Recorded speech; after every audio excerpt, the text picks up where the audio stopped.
প্রথম কথা হচ্ছে এই যে নাম কি নামে এই শোভাযাত্রা হবে। আমি নিজের টেলিভিশনে বড় হয়েছি, যে আমি একটা কথা বলি, হেডলাইন লাগানো হয় আর একটা কথা। এই যে এই টেবিলের মধ্যে আপনারা যদি ছোট্ট একটা টেবিল, এই টেবিলের মধ্যে যদি তাকান, একদিকে আছে রক মিউজিক বাম্বা, ওদিকে আছে আমাদের পিঙ্কি ফ্রম এফ মাইনর, এদিকে আছে সুইট বাই ফ্রম গণসঙ্গীত শিল্পী সমন্বয় পরিষদ, লিসা আফা from Chhayanaut, Kamal Bayezid from group theatre federation, এদিকে আবার সাইমন শিল্প গোষ্ঠী, সুরের ধারা। এই যে ওখানে তো আমাদের যে বান্দরবন থেকে আছেন মংদা, এই যে অনেক মানুষ, নানা মত নানা পথ, কিন্তু আমরা সব এক জায়গায় এসে মিশছি। এই মেশাটা আসলে আমাদের আরো 30 বছর আগে হলে বাংলাদেশ আরো অনেক দূর এগিয়ে যেত। But better late than never. আমরা যে একটা জায়গায় আসতে পেরেছি এবং আমরা যে বুঝতে পেরেছি সমাজ থেকে কোনো সংস্কৃতিকে বা কোনো জনগোষ্ঠীকে, তার আচারকে, তার রীতিনীতিকে এক্সক্লুড করাটা কোনো সমাজের জন্য মঙ্গলজনক না। এটা আমরা যে দেরিতে হলেও বুঝতে পেরেছি, এটা ভালো। এখানে হামিন ভাই যোগ করতে করতে বলেছিলেন যে এই প্রথম উনি কোনো কি বলে এই ধরনের মন্ত্রণালয় অনুষ্ঠানে ডাক পেয়েছেন 4 দশকে।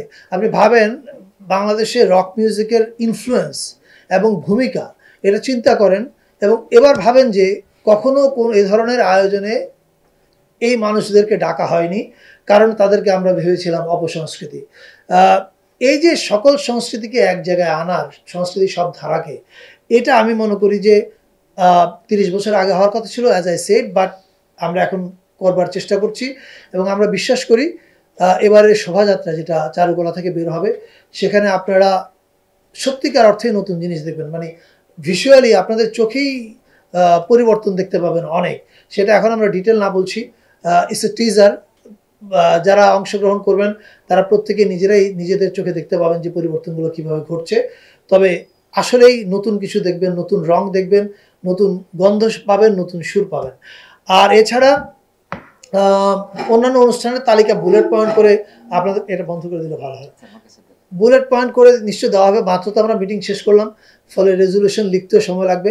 আমার মাথা থেকে আমি কয়েকটা বলতে পারি। একটা হচ্ছে চৈত্র সংক্রান্তি উপলক্ষে শিল্পকলা একাডেমিতে একটা রক কনসার্ট হচ্ছে, যেখানে Chakma band, Garo band, Marma band, Bangla band, এরা সবাই মিলে পারফর্ম করবে। আবার চৈত্র সংক্রান্তি উপলক্ষে সোহরাওয়ার্দী উদ্যানে যে মুক্ত মঞ্চ আছে, সেখানে বাংলার বাউল এবং ফকিররা গান গাইবেন, ওদের একটা উৎসব হবে ওখানে। এছাড়া 14 তারিখে সংসদ ভবনের সামনে একটা সাংস্কৃতিক অনুষ্ঠান এবং ড্রোন শোর আয়োজন করা হবে। ড্রোন শো হচ্ছে চাইনিজ এমবেসির সহযোগিতায়, তারা আমাদেরকে এই সাপোর্টটা দিচ্ছে। সেখানে আপনারা বিকেলবেলা গান শুনবে এবং সন্ধ্যার পরে দেখবে যে সংসদ ভবনের উপরে বাংলার আকাশে কিছু ড্রোন দিয়ে কিছু ইমেজ তৈরি করা হচ্ছে। সো এটা হবে হচ্ছে সংসদ ভবনে। এছাড়া সুরের ধারার কথা আপনারা জানতেন যে তারা লালমাটি এবং চিনমতি সম্মেলন কেন্দ্রে করতো, কিন্তু এবার তারা করবে হচ্ছে ধানমন্ডি 8 নম্বরের যে রবীন্দ্র সরোবর এবং এর পার্শ্ববর্তী এরিয়াগুলো যে আছে, সেখানে তাদের গানের অনুষ্ঠানও হবে এবং মেলার মতো আয়োজন হয়, সেই জিনিসগুলো হবে। অর্থাৎ ঢাকার নানা জায়গায় উৎসব ছড়িয়ে যাবে। এছাড়া সারা দেশে আপনারা যেরকম শুনলেন যে প্রত্যেকটা জেলায় এবং প্রত্যেকটা উপজেলায় আমাদের সচিব মহোদয় বলেছে, আমি আবার রিপিট করছি, এর আগে যে সংস্কৃতি মন্ত্রণালয় থেকে যে বরাদ্দ দেওয়া হতো, আমরা সেই বরাদ্দকে এবার দ্বিগুণ করেছি প্রত্যেক জেলার জন্য এবং প্রত্যেক উপজেলার জন্য। পাশাপাশি যে জেলাগুলোতে আমাদের ভিন্ন জাতিগোষ্ঠীর ভাই বোনেরা কনসেন্ট্রেটেড, সেই জেলাগুলোতে আমাদের বরাদ্দের পরিমাণটা আরও বেশি হবে। সেটা কত হবে কালকের মধ্যেই মন্ত্রণালয় থেকে চিঠি দিয়ে জানানো হবে।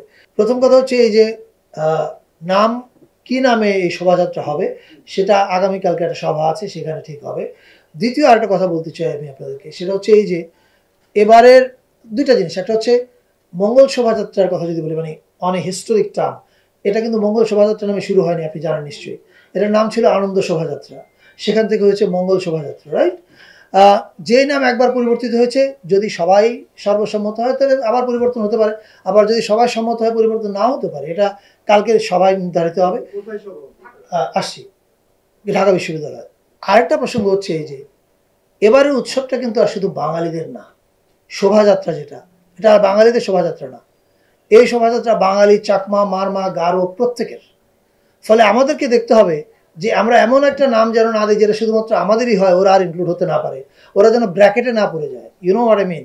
সো এইটা নিয়ে কালকে আমাদের আলোচনা হবে, এবং যেই নামটাই হোক পাশাপাশি এটাও থাকবে, যেমন চাকমারা করে হচ্ছে না, চাকমারা উৎসবটাকে নাম ডাকে হচ্ছে বিজু, রাইট, আর আপনারা ডাকেন হচ্ছে সাংরাই, মানমারা ডাকেন হচ্ছে সাংরাই, রাইট। সো একটা সেন্ট্রাল নাম থাকলে পরেও ভেতরে যেই ব্লকটাতে চাকমাদের শোভাযাত্রা হবে, যে ব্লকটাতে গারোদেরটা হবে, গারোদেরটার সামনে ওদের আপনার নামটা দেখতে পাবেন ওয়াঙ্গালা, বা ওদেরটার সময় দেখতে পাবেন আপনি সাংরাই। এইটা আমরা এবার এনশিওর করবো। আর সেন্ট্রালি এটা কি নামে ডাকা হবে, যেই নামে সবাইকে একটা ছাতার মধ্যে আনা যায়। আমরা এবার আর শুধুমাত্র বাঙালিদের শোভাযাত্রা হচ্ছে না, এবারে শোভাযাত্রা আমরা সবাইকে ইনক্লুড করছি। এখন সবাইকে ইনক্লুড করার পরে এই একই নামে করবে না কোন নামে করবে, এটা কালকে সবাই সিদ্ধান্ত হবে। এটা ইউনেস্কো স্বীকৃত, এটা আমাদের মাথায় কেন থাকবে আপনি মনে করছেন? আমি বুঝতে পারছি না, এটা হ্যাম্পার হওয়ার কোনো কারণ নাই। ইউনেস্কো এই শোভাযাত্রাকে স্বীকৃতি দিয়েছে, এবং ইউনেস্কো আগামীবার জানবে এই শোভাযাত্রা আরো বড় হয়েছে, আরো ইনক্লুসিভ হয়েছে। সো ইউনেস্কো এটাতে খুশি হওয়ার কারণ হবে, আপত্তি করার কোনো কারণ নাই। কারণ আমরা বরং এতদিন আমাদের দেশের অনেকগুলো জাতিগোষ্ঠীকে মাইনাস করে এসেছিলাম, আমরা এটাকে সংশোধন করছি। আচ্ছা, ফাঁকে একটা কথা বলে দিই, আমি নিজের টেলিভিশনে বড় হয়েছি। টেলিভিশনের ক্ষেত্রে একটা প্রবলেমের মধ্যে আমি ইদানিং দেখছি, এই প্রশ্ন উত্তর দিতে গেলে যে মুশকিলটাতে আমি ভুগি, যে আমি একটা কথা বলি, হেডলাইন লাগানো হয় আর একটা কথা। আপনাদের কাছে অনুরোধ থাকবে, please be careful about headline. গত 2 দিন আগে আপনাদেরই একজন কলিগ কোনো একটা মিডিয়া হাউসের, আমি যে কথা বলিনি ওটা উনি ওনার হেডিংয়ে দিয়েছেন, দিয়ে ওটা ভাইরাল করেছেন। Let's not do it. আমার কোনো হেডিং দিলে সবার কাছে এখানে আমি পরিষ্কার বলছি, আমি যা বলেছি ওই শব্দের বাইরে কিছু যাবেন না, এবং শব্দ কাটবেন না এমনভাবে যাতে আমার কথার মানে বিকৃত হয়ে যায়। অর্ধরাত মধ্যরাতে তো পুলিশ নিরাপত্তা দিতে পারবে না, আমরা বাস্তব প্র্যাকটিক্যাল হতে হবে, রাইট।